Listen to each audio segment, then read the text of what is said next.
Assalamu alaikum. You're watching Views and News, and I'm Faisal Rehman from our Islamabad studios. Today we'll be talking about a very important subject. I think this is the most important, rather, in so many ways. It holds the key. Whenever we talk about the problems of any country, I think the number one issue is about the economy, and that leads to everything else also.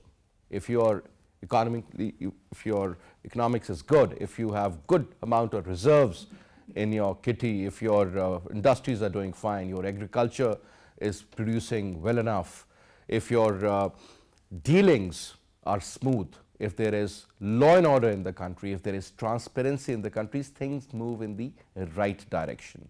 And then people trust you, and the foreign investment also comes in.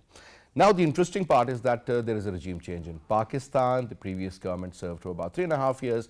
Now, another year and a half is left. Shehbaz Sharif, who is known to be a great administrator, who's been the chief minister a couple of times in Punjab, is now the prime minister, the 23rd prime minister of Pakistan, and he is the leader at that level for the first time. Now, many challenges. Miftah Ismail Saab is going to be looking after the financial issues.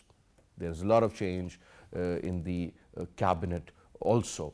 But when it comes to this particular issue that the trade gap is widening, there is a budget that is supposed to be announced in June. First week, most probably, hardly any time is left.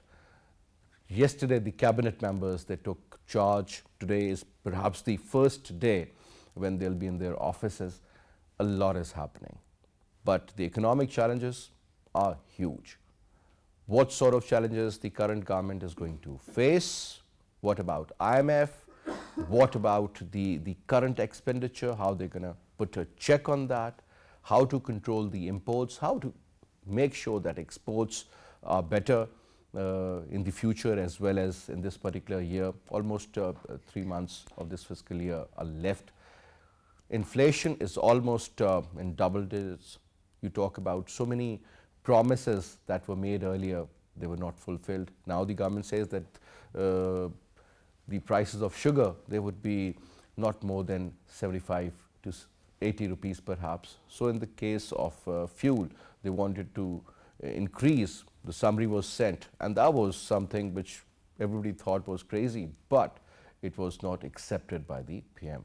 And now, sooner or later, there is going to be a lot of pressure on the government. They need to have money to spend money. Now, before I introduce you to our panelists, our production team has prepared a package. Let's watch that first.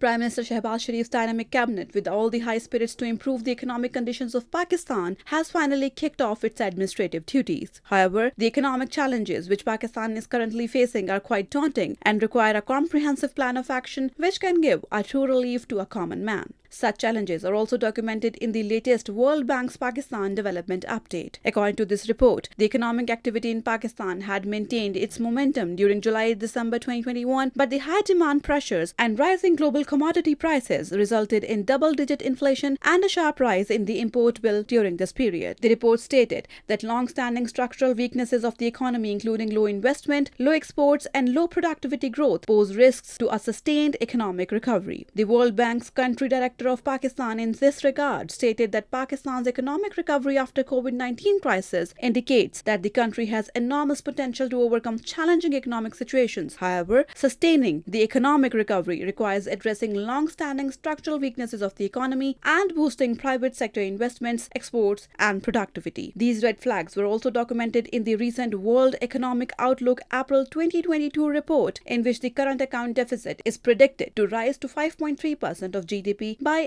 June 2022 from a previous forecast of 4.1%. On the other hand, the IMF in this report has also raised its inflation forecast for Pakistan to 12.7% on an average for the current fiscal year from a previous projection of 9.4%. Moreover, report declared the consumer price index inflation was at 12.7% in March 2022. The International Monetary Fund, keeping Pakistan's growth forecast at 4% for fiscal year 2022, warned that due to the rising inflation and changing external environment, the country's current account deficit and inflation is expected to grow. With these projections of IMF, Pakistan's resumption of talks with IMF in the realm of reinitiating the 7th review and the successful release of $6 billion extended fund facility will undoubtedly be a challenging task. Welcome back. Now, we have with us in our studio, on my right is Ali Salman Saab, heading the Prime Institute. Thank you very much, sir, for your time. And we have with us Sardar Faheem Saab, who's a senior economist. Thank you so much, Faheem Saab, for your presence as well. And we have with us Ariba Shahid. She's joining us on Skype from Karachi. She is a financial journalist. Thank you very much, Ariba, for your time as well. Pleasure to have you on the show. Now, Ali Salman Saab, change in the regime, change in the government, a man who is known to be a doer, and that is none other than Mr. Shehbaz Sharif, has taken over as the Prime Minister. This man gets up early in the morning, stays out, gets the work done. This is what he is known for. And that is what our observation is also about if you look at the past 3, 4, 5 days. New cabinet is in place. Miftah Ismail Saab is in charge of the finance side. Huge challenges, multiple tasks, a year and a half left, provided if they complete this portion of this term. Strong opposition, and you're seeing what all is happening, sir. Let's start off from the economic challenges. Number one. There you go, sir. Well, I think you mentioned Miftah Ismail. I should mention that just a couple of days ago I was in a conversation along with other economists with Miftah Ismail Saab. And first thing I need to acknowledge is I think his grasp of economic challenges is quite inspirational, and I think he understands the economic challenges very well. If you ask me, number one problem which the government is going to face, is already facing, is obviously the balance of payment crisis. So the fact that our forex reserves have dropped down to just about $17 billion, and out of which only the State Bank has $11 billion. But I think the underlying fact is that underlying this balance of payment crisis, there's a bigger fiscal deficit. The fact that we are not earning enough to meet our expenditure. And the single most important driving factor of our BOP deficit is actually the fiscal deficit. And since the economic policies cannot be isolated from the political environment, we must recognize that the previous government took this decision of freezing the petroleum prices till this budget is going to create huge fiscal challenges. It's over 300 billion, that's what I've heard, maybe more. But if you include the foregone tax revenue and other which governments collect, that's going to be about 800 billion rupees. 800 billion. And that's not a small amount. You can run an entire federal government. The civilian government expenditure is about 800 billion rupees. So just one decision, if you don't take the right decision, if you show sort of a lack of fiscal responsibility, that can lead you to serious trouble. You think this decision shouldn't have been taken at that time, sir? Yes, certainly not. And as a group, Prime Subsidy, in our group, which is supposed to be passed on to the people, sir, perhaps that is supposed to be a decision great in the favor of the public. Well, we have talked about it, and I think we have favored the social protection program to some extent, where SARS program is in place, and there is a mechanism of transfer of cash to, let's say, 4 million households who deserve because they fall under the poverty line. But these untargeted subsidies, of which fuel subsidy is the most worrisome example, are not good for anyone.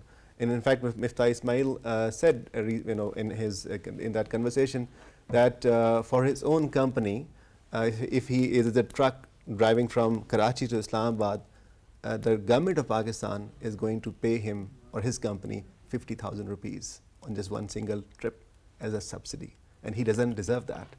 And so you can imagine one example, and imagine that applied at national level, and what kind of chaos is going to now we'll witness, unless of course the government reverses. So that's up, in your point of view. I mean, Ali Salman Saab just mentioned the balance of payment. That is number one issue. So we talked about that.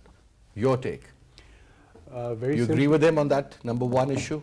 I agree with that. I'll just step back and broaden my view at least. I'll just simply say the government needs more internal and external revenue.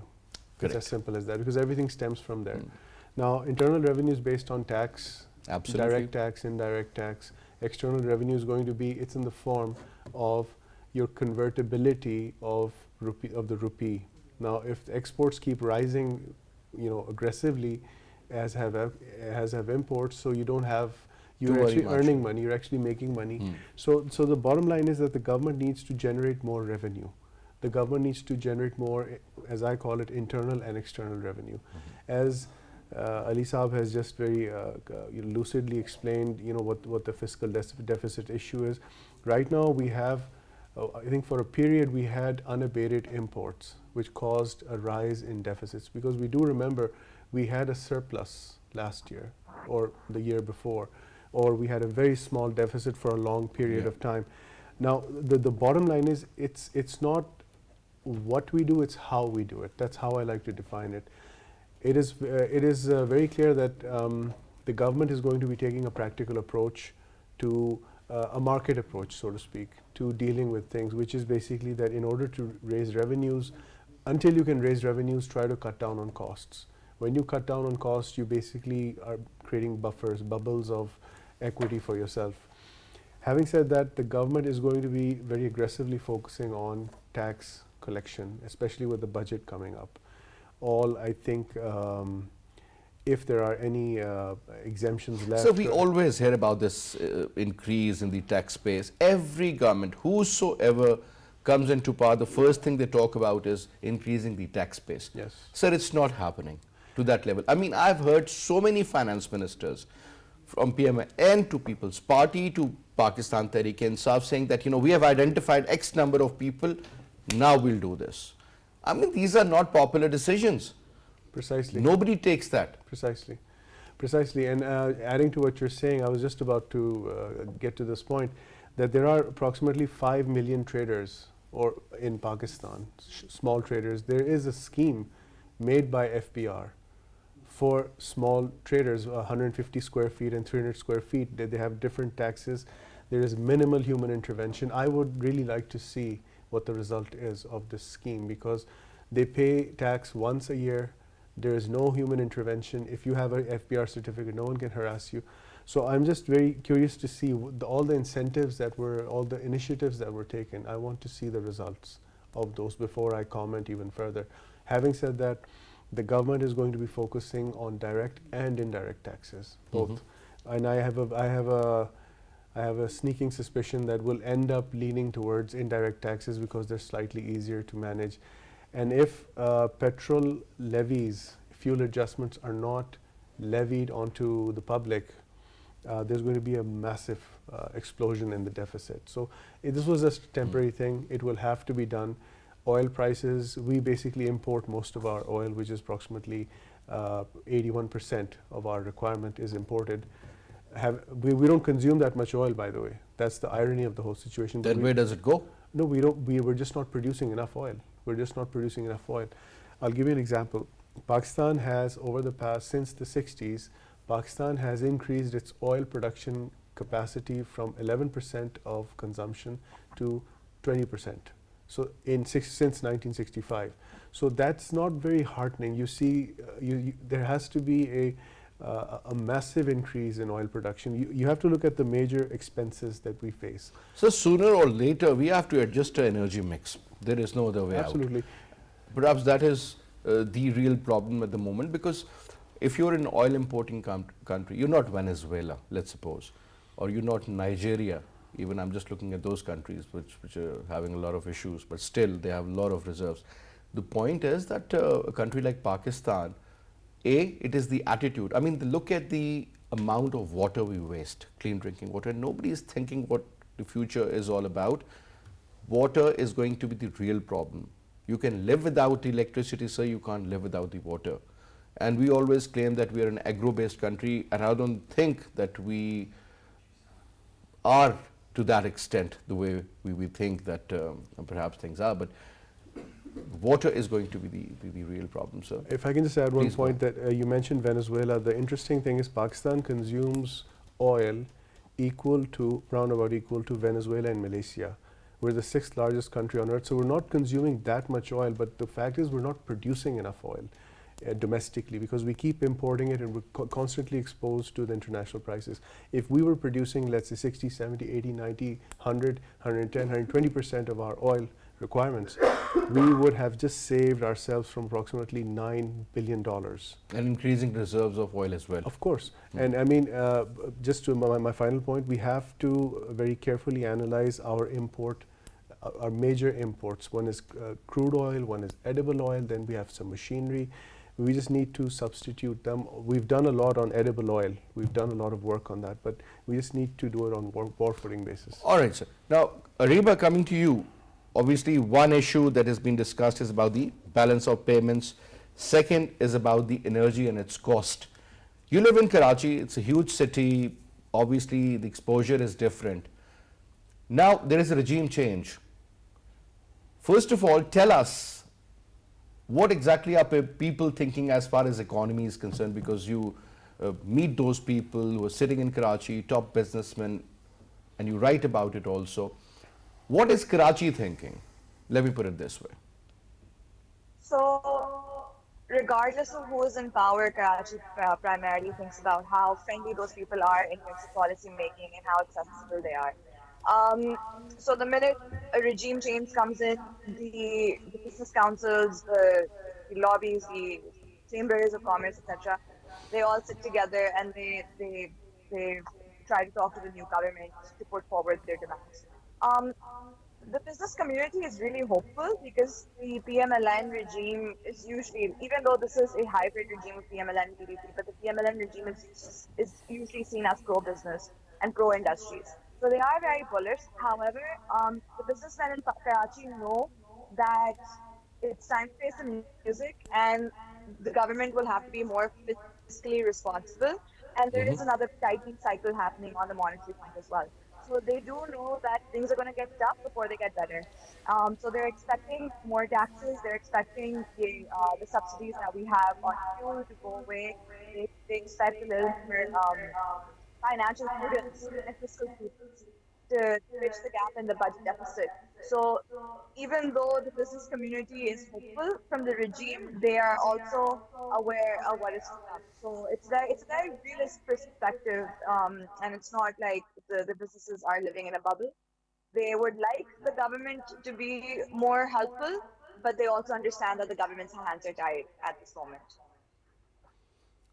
All right. Now, when you meet people from various chambers, from the Karachi Chamber of Industry or from FPCCI, or perhaps people in the stock exchange, I mean, these certain names, I mean, if you just make a collection of 100 people, I mean, these are the decision makers, these are the movers and the shakers, I would say, people like Akil Kareem or so many other industrialists out there.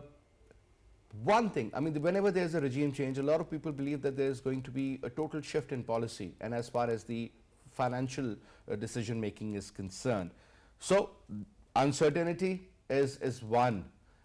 Trust deficit again, you know, that also matters a lot in your thinking. So do you think these two particular elements have been taken care of or will be taken care of? What do people say out there? So it's really interesting because for the past 1 month, there has been so much uncertainty, whether the government's going, whether the government's staying, who's going to stay in power, what's going to happen. Then now that we know that we have a government and that things have stabilized, the industrialists are more concerned with, okay, fine, we have a government, now what? Rather than, oh, how is this government going to be? So the 1 month of uncertainty that we faced, I think that gave them a lot of perspective. So towards the end of it, they were just like, we just need a government at this point in time. The stock market has responded somewhat positive in the beginning, and now it's stabilized to the change in government. But I think that reaction was more because there was a sudden stability, a sudden sense of um, sustainability, because international investors as well, even on the startup front, they've also been wary about investing in Pakistan, closing deals, and things like that. So immediately after the government announced, we're also seeing a lot of startup rounds being announced as well. So things like also take are also really important. So I think the uncertainty that we faced last month was enough to offset the future uncertainty that these businesses might be skeptical about. All right. Now, Ali Salman, there is a general concept that this particular government, since they have taken charge now, there's a cabinet in place, so most likely the Americans have also appreciated the change. I mean, if you read their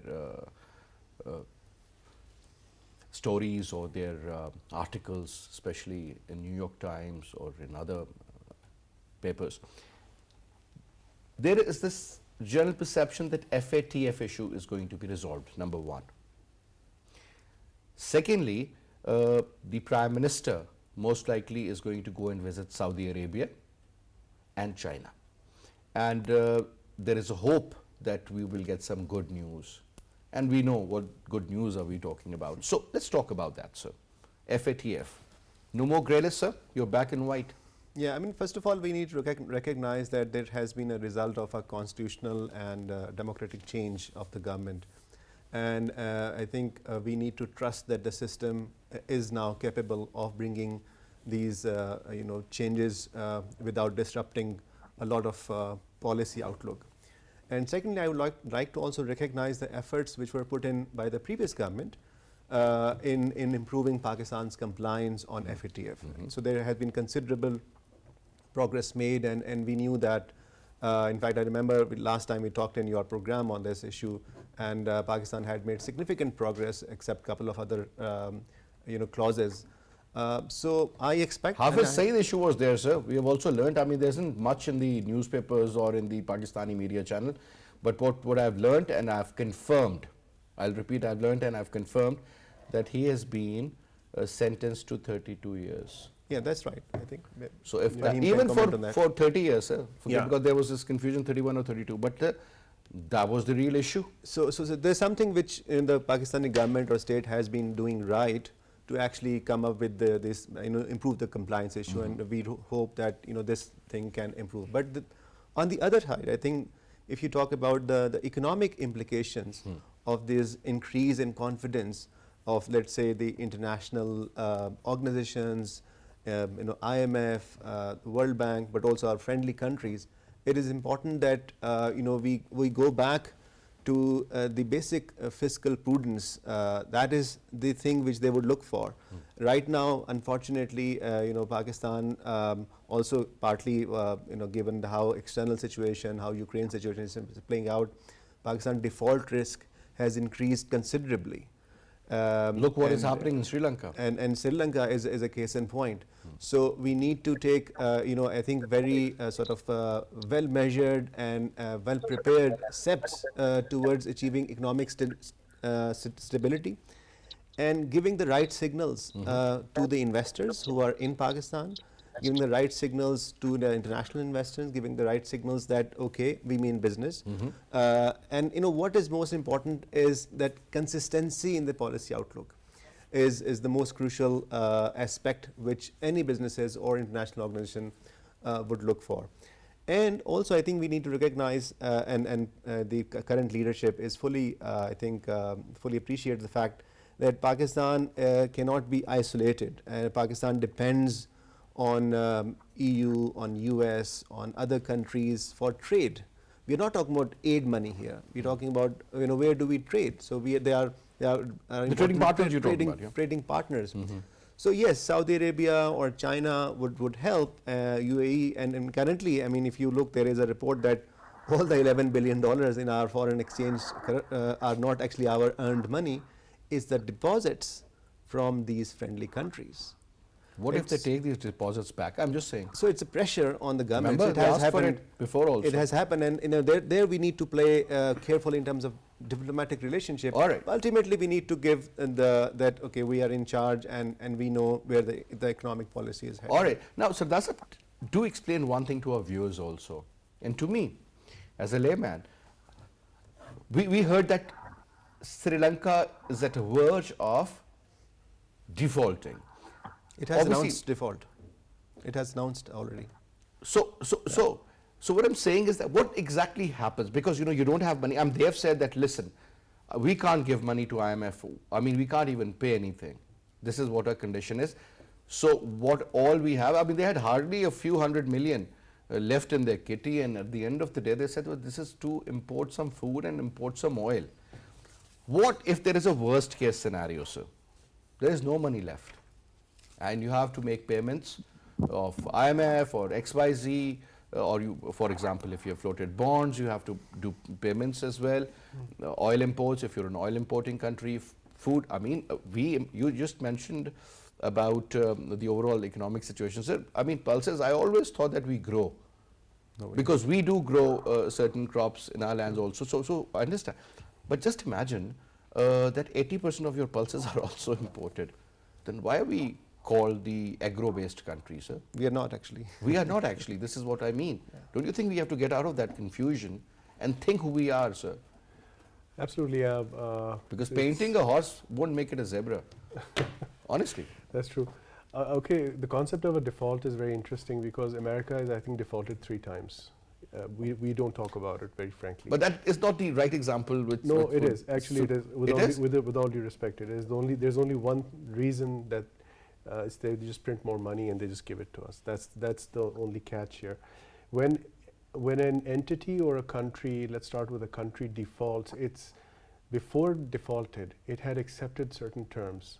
When a country is given a financial benefit or a financial facility or a financial program or whatever you want to call it, it's based on certain caveats, terms, conditions, and it's based like a bank loan which you take. It's an indenture, very frankly speaking, and that indenture is very clear and crisp about what happens if you default.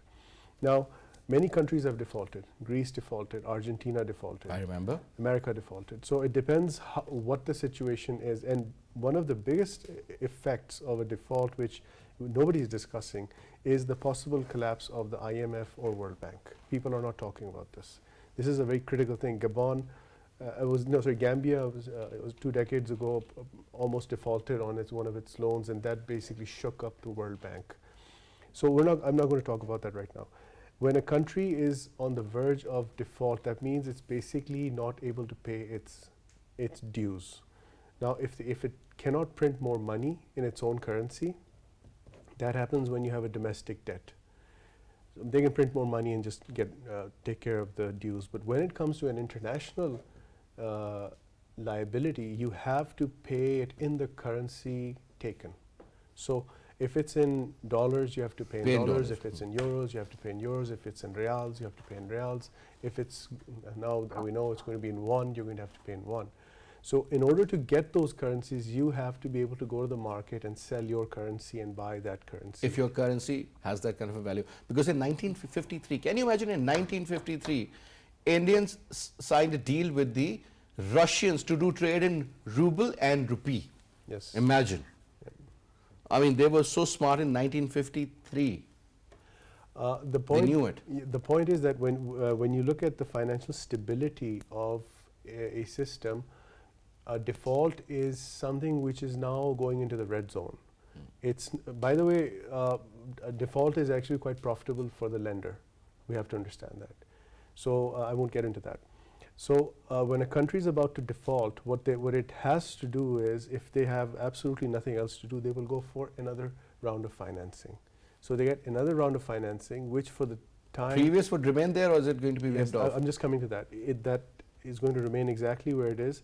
For the time being, you get more funds to pay off the existing liabilities, but in the medium to long term, what happens is the true weight of your debt starts to show, which is that you had a previous debt that was not paid for, You got a new loan to pay off a previous loan portion.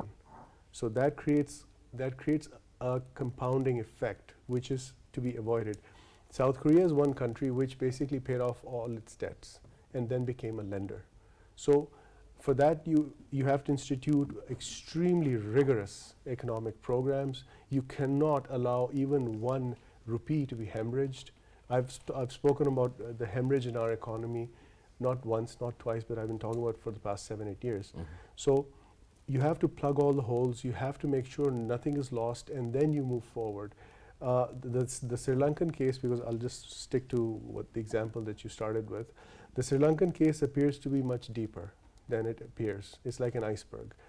Their debt appears to be, there is of course some geopolitical angle to it, but we have to understand that their economy deep down had some frailties, some weaknesses which have erupted. And this is not something new. This is not something that's happened in the past 2-3 years. To be honest, I'm not exactly sure. So they knew about it and they were just keeping it under the carpet, right? It appears. And they thought that, you see, there's a concept, a very dangerous concept, that spend your way out into growth. That's a very dangerous concept, because you're not printing your own. The Sri Lankan currency is not well traded on the international stock exchange, international markets. The United States of America, for the time being, has the luxury to print more money and just spend it. Multiple reasons, petrodollars and so on and so forth. Yeah. So, which is changing, by the way, because now the Saudis are going to buy oil, sell oil in won. So this is something. But there another factor. I mean, since you've raised this issue, and it was in 1974, if I'm not wrong, 74, 75. Kissinger was the Secretary of State. Nixon was the president. The deal basically which they signed was that no matter what happens in Saudi Arabia, their real would be kept at 3.75 to $1, and it would never let Saudi Arabia default. That's a peg. That's a peg. And that peg is helpful when your economies are sort of mirroring each other.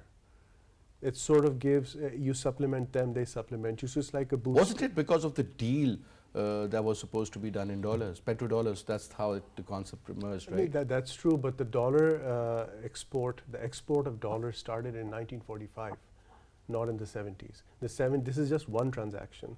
The export of dollars. No, but Saudi Arabia also convinced the other countries, the oil exporting countries, to do trade in dollars. So anyway, that's a very separate chapter. If you look at the quantum, if we step back and look at the broader quantum of international trade, oil trade is very important, but you see coffee and pork bellies is much higher. So we need to sort of step back and see the exact quantum of the whole situation. The economy of Saudi Arabia is $600 billion. It's not that big, by the way. We need to sort of look at the numbers. I'm not going against the grain. I'm just putting facts in front of us. When the question is of default, a default must be avoided at all costs, because if a country defaults, a clause is enacted. And based on that clause, all your assets can be foreclosed upon. They can be taken. Hostile takeover. Aircrafts. I think I'm predicting here, I could be wrong, but I think one of the ports of Sri Lanka is about to be taken. Given in Hamdan. No, aside from that. The other one? Yeah. Well, they were looking forward towards China and India to sort of. That's where the geopolitics comes in. Yeah, exactly. If I could just come in yes, very quickly on the numbers, I think just to provide the context. So a couple of years ago, Sri Lanka, out of its budgetary resources, were almost reaching 100% of its revenue were being blocked for repayments, for liabilities and debts. 100% of whatever Sri Lankans were earning were being, we always allocated. cry about the 3 Ds. In so our they case, had just 1 D bigger than our 3 Ds. In our case, we are not there yet. I mean, in last budget, we had about 40% of our resources were blocked for repayment, and we'll see how the fiscal deficit would actually materialize. But just to provide you context, our group, Economic Advisory Group, recently did some number, and we showed that since 2019, our external debt servicing payment is hovering more than $10 billion. And previously it was in the range of $4 to $5 billion. And next 2 years we have to pay about $35 billion. So this is not a small and challenge. everything is going to remain constant. Don't think that we are paying more to get rid of the previous one. That's right. So there are challenges ahead. Yeah. But the more money we take, obviously there's more interest, so the overall volume goes up. Invested in new assets in last couple of years. Yeah. Thank you very much for your input. Inshallah, you'll be getting more time in the next program. Thank you very much, gentlemen, for your precious time as well, sir. And that's all we have for this up. I'll see you again. Till then, you take good care. Khuda Hafiz.